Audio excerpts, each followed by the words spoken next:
आज से 500-600 वर्ष पूर्व की बात है। नरसी नाम के भगवान कृष्ण के एक भक्त थे। धन धान्य से संपन्न मगर स्वभाव से कंजूस। जहाँ परमात्मा का कथन है कि माया से दूर रहो, वहीं सेठ नरसी इसी धन माया से चिपक कर रहते। उनकी सिर्फ एक कन्या थी और नरसी ने उस कन्या का विवाह भी कर दिया था। नरसी इतने धन संपन्न थे कि उनके नाम की हुंडी चला करती थी, जैसे आजकल बैंकों में ड्राफ्ट चला करते हैं। मगर फिर भी उनकी धन पिपासा कभी शांत नहीं होती थी। इसी प्रवृत्ति की वजह से वो अत्यंत कंजूस हो गए थे। उनके द्वार में आए साधु दीन ब्राह्मण हमेशा खाली हाथ लौटते। एक दिन नरसी की पत्नी ने गंगा स्नान की इच्छा व्यक्त की। स्वभाव के अनुसार नरसी ने टालने की कोशिश की, मगर जब पत्नी नहीं मानी तो विवश होकर गंगा स्नान के लिए जाना पड़ा। कहा जाता है जब तीर्थ में पहुंचकर वो स्नान करने लगे तो अचानक एक साधु वहां आया और भगवान कृष्ण की महिमा का गान करने लगा। नरसी और उनकी पत्नी भगवान कृष्ण की अनन्य पुजारी थी। उन्हें साधु द्वारा कृष्ण की महिमा का गान बहुत ही अच्छा लगा।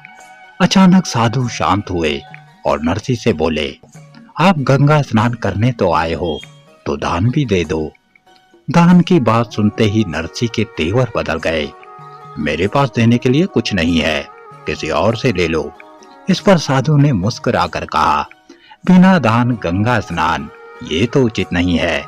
सुनकर नरसी की पत्नी ने कहा, 1 या 2 रुपए तो दे ही दो। इस पर नरसी ने डांट कर पत्नी को तो चुप करा दिया, मगर साधु कहाँ चुप रहने वाले थे। उन्होंने दोबारा कहा, चलो 8 आने ही दे दो। इस पर नरसी ने यह कहकर मना कर दिया कि उनके पास 8 आने भी नहीं है। इस पर साधु मुस्कुराया, तो 4 आने ही दे दो। इस पर भी नरसी ने स्पष्ट कर दिया कि उनके पास सिर्फ 1 टका है और वो भी घर में मिलेगा। इस पर साधु ने कहा, ठीक है फिर तो घर में ही 1 टका लेंगे।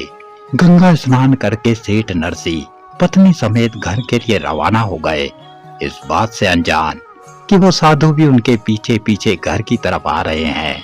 घर पहुंचकर नरसी अपने दैनिक कार्यों की तैयारी में लग गए कि अचानक द्वार में वही साधु आया और द्वार को खटखटाने लगा। जब नौकर ने द्वार खोला तो वो साधु बोला, आपके सेठ ने मुझे 1 टका दान किया है, मैं वही 1 टका लेने आया हूँ। नौकर ने आकर नरसी सेठ को साधु के टके के दान की बात कही तो नरसी ने अपना सर पकड़ लिया, क्योंकि नरसी ने तो पीछा छुड़ाने के लिए टके का वचन दिया था।